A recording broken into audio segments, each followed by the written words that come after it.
आज का सब्जेक्ट है घमंड और अहंकार के ऊपर हम विजय कैसे प्राप्त करें। घमंड और अहंकार ये वो दो चीज़ें हैं जिनसे परमेश्वर घृणा करता है। हम ह्यूमन बीइंग हैं और हमें पता नहीं चलता कि कब घमंड हमारे जीवन में एंटर कर गया। और घमंड हमारे खून में है। हमें ये अदन के बगीचे से मिला जब हमारे पुरखा आदम और हवा ने पाप किया और उन्होंने अपने पापों के लिए अपनी रिस्पॉन्सिबिलिटी को नहीं लिया। तो घमंड, क्योंकि घमंड पहले शैतान के मन में आया था, अहंकार सबसे पहले शैतान के मन में आया था और परमेश्वर ने उसको स्वर्ग से फेंक दिया। और जब उसने आदम और हवा के द्वारा परमेश्वर के खिलाफ विद्रोह किया तो वो घमंड, अहंकार हमारे जीवनों में भी आ गया, उनके जीवन में आया। वो खून आज हमारे जीवनों में है, उनका डीएनए हमारे जीवन में है, हमारे खून में है। लेकिन जब कोई आदमी कहता है नहीं मेरे अंदर कोई घमंड नहीं, ये नहीं, वो नहीं, अहंकार नहीं है, तो हम अपने आप को धोखा देते हैं। कहीं ना कहीं हमारे जीवनों में होता है और वो समय रहते समय के साथ वो प्रकट भी होता है। जब हम गुस्से में आके लोगों को उनकी औकात याद दिला देते हैं, जब हम लोगों को बोलते हैं तेरी हिम्मत कैसे हुई, तेरी हिम्मत कैसे हुई हमारे साथ ये बोलने की, तेरी औकात नहीं, इस तरह के जो शब्द हम यूज करते हैं। और जब हम अपनी गलतियों को नहीं मानते, अपने गुनाह को छुपाने की कोशिश करते हैं, ये घमंड की निशानियां हैं। हम झूठ बोलकर जब हमारा झूठ पकड़ा जाता है तो हम बहाने बनाते हैं। डर घमंड की निशानी है। इन्फीरियर कॉम्प्लेक्स घमंड की निशानी है। डर और ये हर प्रकार का जो भी चीज़ है ये घमंड की निशानी है।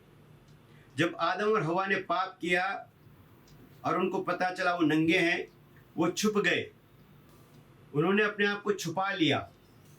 और जब ठंडे समय पे प्रभु वहाँ पे आया, कूल ऑफ द डे में, तो परमेश्वर ने उनको पूछा तू कहाँ है? तो उन्होंने कहा तेरी आवाज़ सुनकर मैं डर गया था, इसलिए मैं छिप गया क्योंकि मैं नंगा था। घमंड जन्मजात गुण है हमारे अंदर। घमंड और अहंकार जन्मजात गुण है। आप छोटे छोटे बच्चों को देख, बड़े ढीठ हो जाते हो। वो अचानक ढीठ क्यों होते हैं? वो गुण है उनके अंदर। हम कई प्रकार के अवगुण के साथ पैदा हुए हैं, कई प्रकार के शैतान के गुणों के साथ हम पैदा हुए हैं। इसलिए घमंड, अहंकार पे हमें विजय पाना बहुत जरूरी है। और ये ओवरनाइट काम नहीं है कि एक ही रात में आप घमंड और अहंकार के ऊपर फतह पा जाओ। It will take time. कोई चाहिए आपको जो बार बार उंगली लगाए, कि आपको बार बार वो छेड़े कि आपके जीवन से घमंड दूर हो जाए। घमंड को दूर करने के लिए हमारे पास एक ऐसा मेंटर होना चाहिए, एक ऐसा अगुवा होना चाहिए जो बार बार हमें छेड़े, हमारे दुखती हमारी दुखती रग पर अपना हाथ रखे, वो हमें छेड़े, बार बार हमें बताए कि हम कहाँ घमंड हैं, कहाँ हम घमंड की बात कर रहे हैं। हमें कोई ऐसा राजदार पार्टनर चाहिए जो हमारे जीवन की गलतियां हम पर प्रकट करे, क्योंकि हम अपनी गलतियों को सुनना नहीं चाहते। हम तारीफ सुनने के आदी पड़े हुए हैं। हमें अपनी तारीफें सुननी है और जितनी ज़्यादा आप अपनी तारीफ सुनने की कोशिश करोगे, मैं आपको गारंटी देता हूँ घमंड का इजाफा होगा, घटी नहीं होगी। अपनी तारीफ सुनने के नहीं, अपनी कमजोरी सुनने की आदत डालिए। जब प्रभु यीशु मसीह ने पतरस को कहा कि मुझे मारा जाएगा, मुझे पकड़वाया जाएगा, गाड़ा जाएगा, तो कहता प्रभु जहां तू जाएगा मैं भी तेरे साथ चलूंगा। और प्रभु ने कहा मैं तुझसे सच कहता हूं कि मुर्गे की बांग देने से पहले तू 3 बार मेरा इनकार करेगा। वो पतरस कहता नहीं प्रभु, मैं तो तेरे साथ जेल जाने के लिए, मरने के लिए भी तैयार हूं। पतरस अपने आप को साबित करना चाहता है कि वो प्रभु के साथ है। प्रभु कभी झूठ नहीं बोलता। परमेश्वर जानता है हमारे दिल में क्या चल रहा है। घमंड हमें नाश करता है। केन और हाबिल की कहानी हम सब जानते हैं। जब दोनों ने प्रभु को बलिदान चढ़ाया, अपनी भेंटें चढ़ाई, तो हाबिल का भेंट कबूल किया गया और केन का भेंट कबूल नहीं किया गया। और घमंड की वजह से केन क्रोधित हुआ। जो क्रोध हमारे अंदर आता है वो प्राइड की वजह से आता है। हर बुराई की जड़ जो हमारे अंदर है उसका कारण है घमंड, वो डर। और हमारा घमंड हमारे डर को छुपाने की कोशिश करता है। और जब केन का ऑफरिंग प्रभु ने ग्रहण नहीं किया, तो केन के मन में नफरत पैदा होगी अपने भाई के प्रति, और वो उसे मारने की प्लानिंग करने लग गया। वो सॉल्यूशन नहीं ढूंढ रहा है कि मैं क्या करूं कि प्रभु मेरी भेंट को ग्रहण करे। वो इस बात का सॉल्यूशन नहीं ढूंढ रहा है, इस बात का हल नहीं ढूंढ रहा है कि प्रभु मेरी भेंट को कैसे ग्रहण करे। पूछ नहीं रहा हो प्रभु से कि प्रभु आपने मेरी भेंट ग्रहण नहीं की, क्या बात है प्रभु, कहाँ कमी रह गई है, आप मुझे बताएं ताकि मैं नेक्स्ट टाइम आपके लिए आपकी इच्छानुसार भेंट चढ़ा सकूं। लेकिन केन यहाँ पे उन बातों, घमंड की वजह से, डर की वजह से कि प्रभु मुझे आशीष नहीं देगा, मेरा भेंट उसने ग्रहण नहीं किया, मेरे भाई का कर दिया। अब वो डर से भर गया, बजाय इसके क्यों प्रभु के पास जाता, प्रभु को मनाता। घमंड और उस डर और घमंड की वजह से उसने अपने भाई को मारने की प्लानिंग करने लग गया। अब उसके पास प्रभु आता है और वो कहता है कि केन, अगर तेरा मन सही ना हो तो क्या तेरी भेंट ग्रहण नहीं की जाएगी। पर देख, पाप दरवाजे पे बैठा हुआ है, दुबका बैठा है। वो तुझ पर प्रभुता करना चाहता है, पर तुझे उस पर प्रभुता करनी है। और वहां लिखा है कि केन प्रभु की उपस्थिति से भाग गया और उसने अपने भाई को खेतों में बुलाया और उसको कत्ल कर दिया, उसका मर्डर कर दिया। केन ने सोचा हाबिल के मर्डर के बाद क्या पता प्रभु मेरी भेंट स्वीकार कर ले।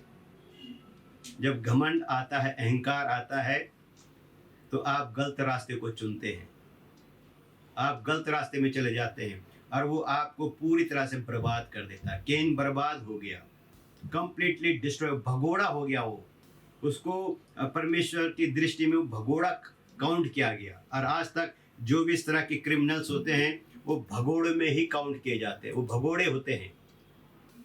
इसलिए हमें समझना इन बातों को। घमंड क्या है?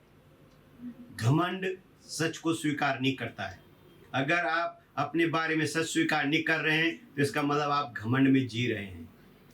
यदि आप अपनी गलतियों को अंगीकार नहीं कर रहे हैं, अपने पापों को अंगीकार नहीं कर रहे हैं, आप जल्दी से सॉरी बोलने में देर कर रहे हैं, आपके अंदर घमंड है। आप अगर किसी की बात को सहन नहीं कर पा रहे, आपको लोगों की बातों से, सच बोलने से चोट लग रही है, तो आपके अंदर घमंड है। घमंड हमारा सर्वनाश कर देता है। मैं बहुत डरता हूँ घमंड की बातें सुनकर। मैं 2 साल तक संघर्ष करता रहा घमंड के बारे में। मुझे नहीं लगता था मैं घमंडी हूँ, पर मैं प्रभु का धन्यवाद करता हूँ कि प्रभु ने मेरे ऊपर एक ऐसे आदमी को ठहराया जो एवरीडे मुझे उंगली लगाता था, हर रोज मुझे छेड़ता था कि तू घमंडी है, तू घमंडी है, तेरी बातों में घमंड झलकता है, तेरी बातें घमंड से भरी हुई है। और धीरे धीरे धीरे धीरे परमेश्वर मुझे घमंड से आज़ाद करता गया। मैं ये नहीं कहता कि आज मेरे अंदर घमंड नहीं है, कहीं ना कहीं होगा, थोड़ा बहुत होगा, लेकिन 90% के ऊपर मैं उस पर फतह पा चुका हूँ। आज भी मैं प्रभु से हमेशा प्रार्थना करता हूँ कि प्रभु घमंड और अहंकार को मुझसे दूर रखना। मैं भूखा रह जाऊँ, मैं नंगा रह जाऊँ, कोई दिक्कत नहीं, मेरे पास कुछ ना हो, पर घमंड और धोखा, घमंड और अहंकार मेरे अंदर न हो, न झूठ न धोखा। आओ हम वचन पढ़ें। नीति वचन 6 अध्याय खोलेंगे। नीति वचन 6 अध्याय 16 से 19 पढ़ेंगे।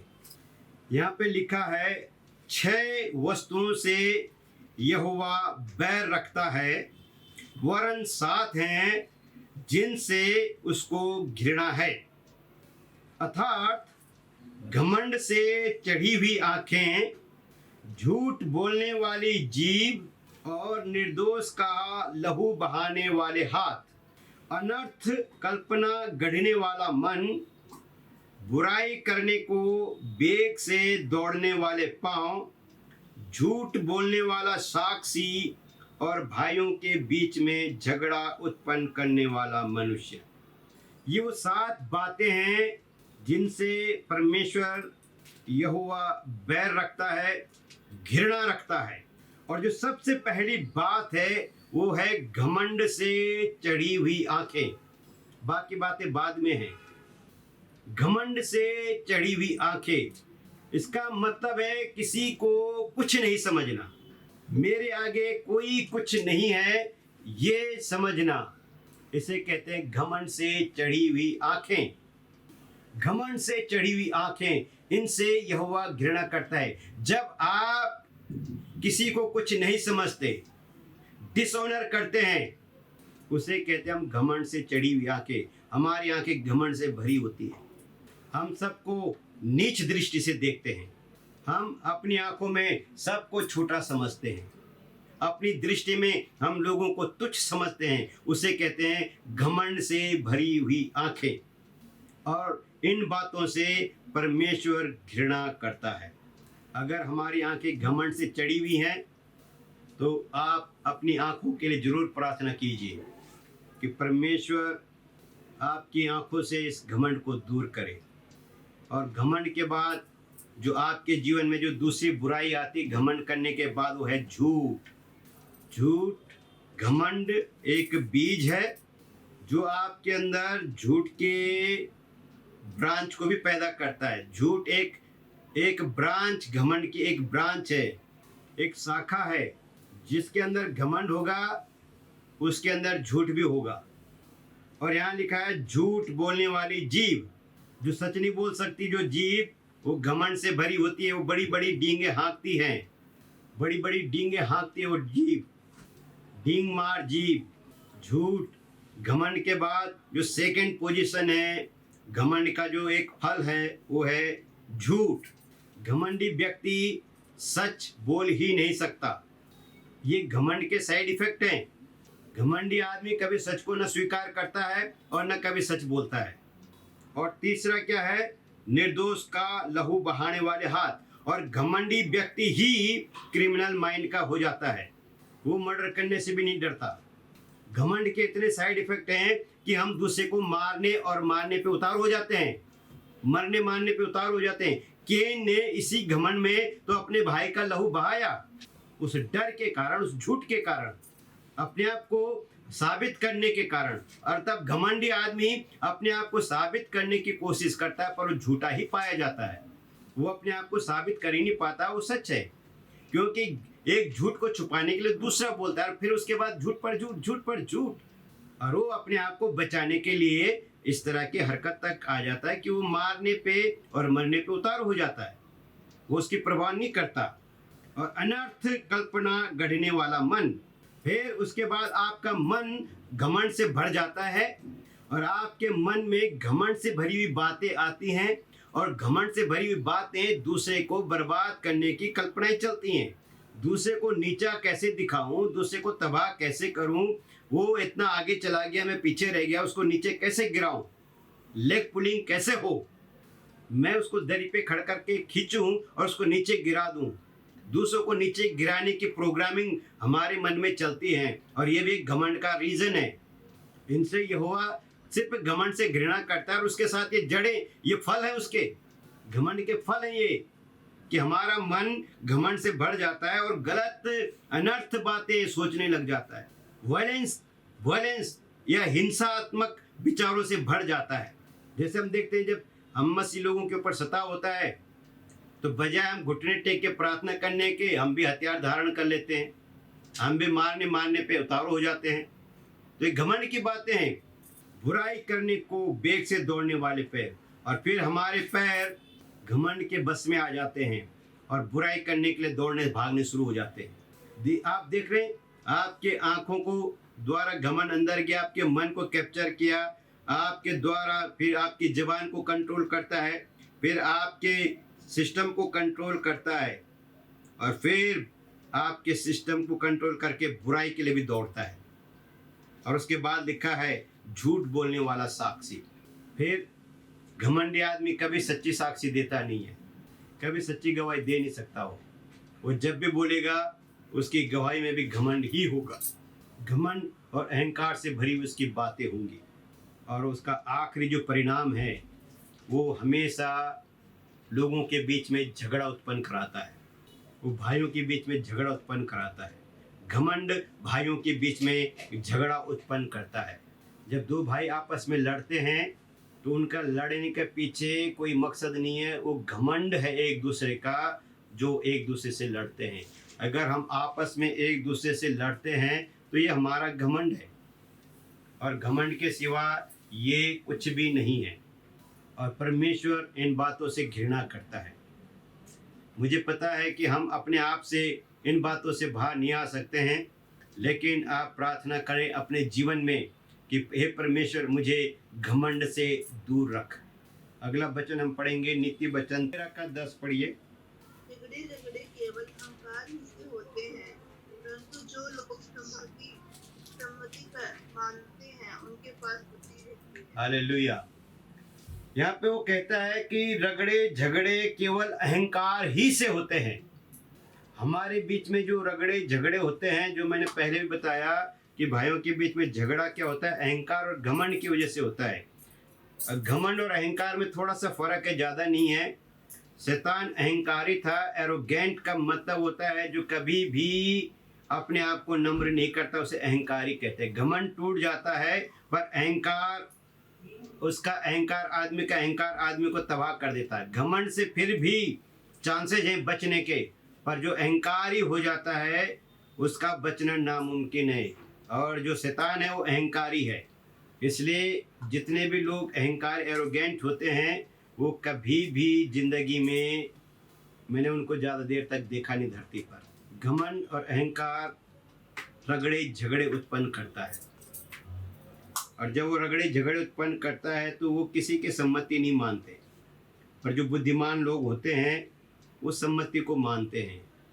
घमंड हमारे जीवन में विपत्तियां लेकर आता है, तकलीफें लेकर आता है। हमारा घमंड हमें कभी भी आगे नहीं बढ़ने देता, क्योंकि बाइबल में साफ लिखा है कि परमेश्वर घमंडियों का सामना करता है पर दीनों पर अनुग्रह करता है। अब जब हमारे अंदर घमंड है और परमेश्वर खुद हमारा सामने करने के लिए उतरा हुआ है, तो कैसे फतेहमंद होंगे हम? इस घमंड के साथ परमेश्वर हमारे सामने खड़ा है, हमारा सामना करने के लिए, है ना। ये सामना करने का मतलब लड़ने के लिए, हमें सुधारने के लिए बात नहीं हो रही। यहाँ पे वो कहता है कि घमंडियों का वो सामना करता है परंतु दीनों पर अनुग्रह करता है। तो घमंडी को वो डिफेंड नहीं करता, वो घमंडी का सामना करता है। उसके मुंह पर, उसके घमंड के सामने, घमंडी के सामने उसके मुंह पर उसका सामना करता है। अहंकार हमारे बीच में रगड़े और झगड़े उत्पन्न करता है, इसलिए अहंकारी लोगों को अपने बीच से निकालना बहुत जरूरी होता है। या अहंकारी लोगों को अपनी संगति से बाहर, या उनकी संगति से बाहर आना बहुत जरूरी है। अहंकारी लोगों की पहचान यही है, वो कभी भी सॉरी फील नहीं करते, वो कभी माफ़ी नहीं मांगते, वो अपनी गलती को एक्सेप्ट कर ही नहीं सकता। अहंकारी व्यक्ति हमेशा दूसरों को दोष लगाता है। घमंडी आदमी अपना दामन को नहीं, दूसरे के दामन को दागदार करता है। वो दूसरों के ऊपर अपनी गलती का दोष भी दूसरों पे लगाता है। गलत खुद करता है और अपनी गलती को छुपाने के लिए दूसरों पे दोष लगाता है। अपनी गलती को वो कभी स्वीकार नहीं करता। ये घमंडी की पहचान है। अगला वचन हम पढ़ेंगे नीति वचन 16 का 5। बहुत ही पावरफुल वचन है। सब मन के घमंडियों से यहोवा घृणा करता है। मैं दृढ़ता से कहता हूँ ऐसे लोग निर्दोष ना ठहरेंगे। हालेलुया।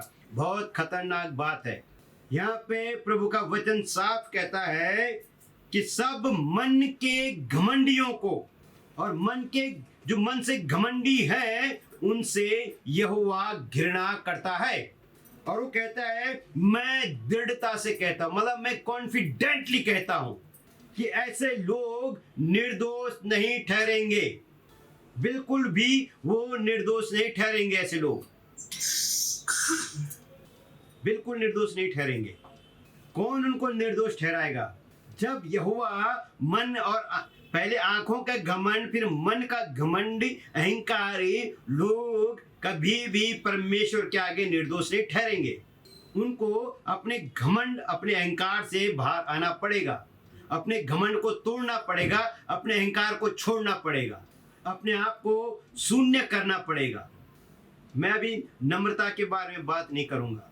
अगले एपिसोड में हम नम्रता के और दीनता के बारे में बात करेंगे। आज हम सिर्फ घमंड के बारे में बात करेंगे, ताकि हम अपने आप को जांच सके कि हमारे अंदर घमंड और अहंकार की बातें तो नहीं है। कहीं हमारी आंखें घमंड से तो नहीं भरी हुई हैं, कहीं हमारा मन घमंड से तो नहीं भरा हुआ है, कहीं हम घमंड वाली बातें तो नहीं हमारे अंदर।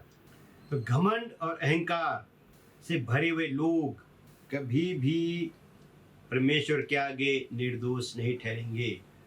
वो जजमेंट के दिन निर्दोष नहीं ठहरेंगे। अगर आपको निर्दोष ठहरना है तो आपको घमंड से बाहर आना पड़ेगा, अहंकार छोड़ना पड़ेगा। मैं फलाना ये सब छोड़ना पड़ेगा। मैं मिट्टी तू कुम्हार ये सोचना पड़ेगा। ऐसे प्रभु के पास आना है कि प्रभु मैं मिट्टी तू कुम्हार, मुझे उठा, मुझे बना, मुझे तोड़, मुझे नए सिरे से बना, नए सिरे से नया हृदय उत्पन्न कर, नई स्थिर आत्मा उत्पन्न कर, शुद्ध मन उत्पन्न कर। इस तरह से अपने घमंड को छोड़ने के लिए इस तरह की प्रार्थनाएं आपको करनी पड़ेंगी। प्रभु के आगे रोना पड़ेगा, प्रभु मेरे घमंड का इलाज कर, मेरे इस घमंड और मेरे इस अहंकार का इलाज कर। कहीं मैं तेरे जिंदा हाथों में न पड़ जाऊं, कहीं मैं जजमेंट के दिन नरक कुंड न पड़ जाऊं। प्रभु मुझसे मेरे घमंड और मेरे अहंकार को दूर कर। इसी का 18 पढ़ेंगे, 16 का 18। विनाश से पहले गर्व और ठोकर खाने से पहले घमंड आता है। जब मैंने शुरू में आपको बताया कि ये दोनों विनाश का ही कारण है, तो गर्व का जो ऑब्जेक्टिव फॉर्म है वो है अहंकार। कहता है कि विनाश होने से पहले अहंकार आता है, गर्व आता है ना। और ये विनाश की पहचान है, डिस्ट्रक्शन की पहचान है हमारे जीवन में। जब हमारे जीवन में अहंकार आ गया तो समझ लो विनाश नज़दीक है। बचपन में हमारे टीचर हमें कहते थे विनाश काले विपरीत बुद्धि। वो बात आज समझ में आती है कि विनाश काले विपरीत बुद्धि का मतलब है घमंड से भरा हुआ व्यक्ति, अहंकारी व्यक्ति, विनाश के समय में उसकी बुद्धि भ्रष्ट हो जाती है। इसलिए वो साफ कहता है कि विनाश होने से पहले, खत्म होने से पहले, सर्वनाश होने से पहले हमारे जीवन में हमारा सर्वनाश की जो पहचान है वो घमंड है, हमारा अहंकार है हमारा। और ठोकर खाने से पहले घमंड आता है। जब मैंने आपको अलाइनमेंट ऑफ गॉड बताया था तो मैंने आपको कहा था ठोकर भी घमंड की वजह से ही आती है। हम ठोकर कब खाते हैं? दूसरे की बातों से, जब हमारे अंदर घमंड होता है। अलाइनमेंट ऑफ गॉड में मैंने ये टीचिंग आपको दी थी कि जो ठोकर है हमारे जीवन में वो हमारा घमंड की वजह से। उसने मुझे ऐसा बोल दिया, मैं उसके घर नहीं जाऊंगा, मैं उससे बात नहीं करूंगा, उसके द्वारा मुझे ठोकर मिली है। ये ठोकर आपके जीवन में आई कहाँ से? Because of pride. हमारा घमंड हमारे जीवन में ठोकरों को लेकर आता है। हम बात बात पे ठोकर खाते हैं, नाराज हो जाते हैं, छोटी छोटी बातों में हम नाराज हो जाते हैं। ये नाराज कौन लोग होते हैं? बच्चे होते हैं नाराज तो, और भी थोड़ी देर के लिए। बड़े जब नाराज होते हैं तो बहुत मुश्किल होता है। नाराज होने का मतलब है घमंड। ठोकर खाने से पहले घमंड आता है। बहुत खतरनाक चीज़ें हैं ये दो चीज़ें, घमंड और अहंकार। एक आदमी के जीवन को कंप्लीटली बर्बाद कर देते हैं। और फिर आप कहते हैं शैतान ने हमारे जीवन में ये कर दिया, शैतान ने वो कर दिया, शैतान ने मुझे बहका दिया, मैं उसके बहकाव। कैसे आगे बहकाव में आप बहकाव में नहीं आए। बहकाया तो हमारी आदि माता हवा को था, उसने वो बहकावा तो आज तक चल रहा है। यीशु मसीह ने उसके बहकावे से हमें आज़ाद किया। फिर भी घमंड, फिर भी अहंकार की बातें, अहंकार की घमंड की बातें, कैसे चलेगा ये? हमें आज़ाद होना है। घमंड और अहंकार के ऊपर लड़िए आप। आपका माइंड बैटलफील्ड है ये। प्रार्थना कीजिए, स्पिरिचुअल वॉरफेयर कीजिए। घमंड और अहंकार की आत्मा को अपने जीवन से तोड़िए। प्रभु को कहे, प्रभु मेरे ऊपर ऐसा अगुआ नियुक्त कर जो बार बार मुझे मेरे घमंड और अहंकार को तोड़ने के लिए मुझे उत्साहित करे, मुझे बताए कि मैं कहाँ घमंड के बोल रहा हूँ, मैं कहाँ घमंड में चल रहा हूँ, ताकि मेरा घमंड चकनाचूर हो जाए, मेरा अहंकार चकनाचूर हो जाए और मैं एक अनंत जीवन का वारिस बन सकूं। क्योंकि हमने साफ पढ़ लिया कि कोई भी व्यक्ति बच नहीं सकता है। नीति वचन 18 उसका 12 वचन पढ़ेंगे, सेम बात है। नाश होने से पहले मनुष्य के मन में घमंड और महिमा पाने से पहले नम्रता होती है। जो सर्वनाश का जो शुरुआत है वो घमंड के साथ होती है, और जो महिमा की शुरुआत है वो नम्रता के साथ होती है और दीनता के साथ होती है। यहाँ पे साफ कहता है प्रभु का वचन कि नाश होने से पहले मनुष्य के मन में घमंड उत्पन्न होता है। जो मनुष्य घमंडी हो गया है उसका सर्वनाश बहुत नज़दीक है।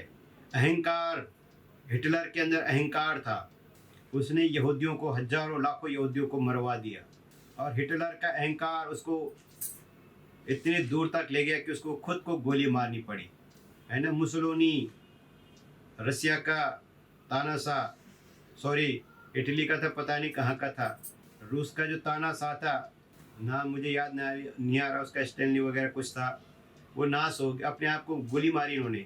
जितने भी तानाशाह इस दुनिया में पैदा हुए इनका बहुत दर्दनाक अंत हुआ। क्यों हुआ? क्योंकि बाइबल साफ कहते हैं विनाश होने से पहले घमंड, और ये सब भरी जवानी में गए, बुढ़ापे में नहीं मरे ये लोग, बहुत दर्दनाक मौत। और आज लोग इनके नाम पे थू थू करते हैं, इनको आदर के साथ नहीं बुलाता कोई भी। घमंडी भी उस घमंडी के विरुद्ध में बोलता है, लेकिन यहाँ कहता है नम्रता, आदर, मान, सम्मान आने से पहले, महिमा पाने से पहले हमारे जीवन में नम्रता और दीनता होती है। एक और वचन पढ़ेंगे, नीति वचन 29 उसका 23, 29 का 23। मनुष्य को गर्व के कारण नीचा देखना पड़ता है, परंतु नम्र आत्मा वाला महिमा का अधिकारी होता है। हालेलुया। यहाँ पे लिखा है कि मनुष्य घमंडी, मनुष्य अहंकारी मनुष्य को हमेशा उसके कारण, घमंड और अहंकार के कारण उसको हमेशा नीचा देखना पड़ता है। वो दूसरों को नीचा देखता है, लेकिन एक समय आता है जब वो इतना नीचा गिर जाता है कि फिर उसके पास नीचा देखने के सिवा कुछ रहता है नहीं, वो खुद ही नीचे हो जाता है, वो खुद की नज़रों में भी गिर जाता है। और बाइबल क्या हम जानते हैं कि जो व्यक्ति अपनी नज़र में गिर जाता है वो फिर कभी उठता नहीं। दूसरों की नज़र में गिरने से आदमी बच जाता है, पर जो खुद की नज़र में गिर गया वो ख़त्म हो जाता है। और खुद की नज़रों में कौन गिरता है? घमंडी और अहंकारी व्यक्ति को खुद शर्मिंदा होना पड़ता है, और उन्हें खुद के ऊपर शर्मिंदा होना, और वो शर्मिंदगी उन्हें आत्महत्या तक पहुंचा देती है। 99% जितने भी सुसाइडल केस हुए हैं वो शर्मिंदगी की वजह से हुए हैं। 1-8% केस है जो लोग मजबूरी में सुसाइड करते हैं, पर अधिकतर लोग शर्मिंदगी की वजह सुसाइड करते हैं। जैसे हमने यहूदा इस्करियोती के बारे में पढ़ा, यहूदा इस्करियोती शर्मिंदा हुआ और उसने फांसी लगा ली, वो गिल्टी कॉन्शियस में आ गया। इसलिए याद रखिए, गर्व, घमंड करना अच्छी बात नहीं है, इसके भयानक साइड इफेक्ट है। ये सिवाय डिस्ट्रक्शन के हमारे जीवन में कुछ नहीं लाता, और इसे बचने के लिए आपको अपने आप को नम्र दीन करना पड़ता है, जो हमारा करैक्टर नहीं है, ये हमें मांगना पड़ता है। नम्रता, दीनता हमें यीशु मसीह से सीखनी पड़ती है, हमें प्रभु के वचनों से सीखनी पड़ती है। केवल प्रभु का पवित्र आत्मा आपको नम्र दीन बनाता है। मैं अपने आप नम्र दीन नहीं बनाया, परमेश्वर ने मुझे बनाया।